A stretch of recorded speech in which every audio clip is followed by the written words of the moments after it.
এই জিকির মানে আবার মনে করিয়েন না বাসে ওঠা। দেখেছেন না কোথায় বাসে উঠে, দেখেছেন না জিকির করতে করতে ইল্লাল্লাহ বলতে বলতে কোথায় উঠে, বাসে উঠে, লাঠির স্টেজের উপরে উঠে যায়, এই মাইক্রোফোন সব ভেঙে ফেলে মাহফিলে, দেখেছেন না আপনারা?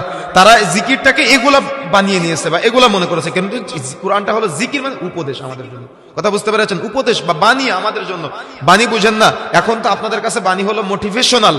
তার মানে যদি কেউ আপনাদের একটু মোটিভ করতে পারে অনলাইন সোশ্যাল মিডিয়াতে, এটা আপনাদের কাছে অনেক বাণী মনে হয়। সুন্দর সুন্দর বাণী দেখবেন লেখা থাকে, বা বিভিন্ন কিছু টপিকের উপরে কিছু কিছু বক্তব্য যেগুলো আপনার চোখ দিয়ে পানি বের করে ফেলে। কিন্তু আপনার কোরআন পড়ার সময় চোখ দিয়ে পানি আসে না কেন? ওই যে আপনি বুঝেন না, তাই কোরআনকে আপনি বাণী হিসেবে গ্রহণ করতে পারেন নাই।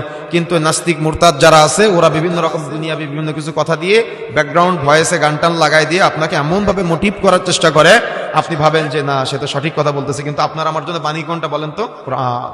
আপনারা যেমন জন্য বাণী, কোরআনটা হলো আমার আপনার জন্য পথ প্রদর্শক স্বরূপ গ্রহণ করতে হবে। এটা হলো জিকির আমার আপনার জন্য।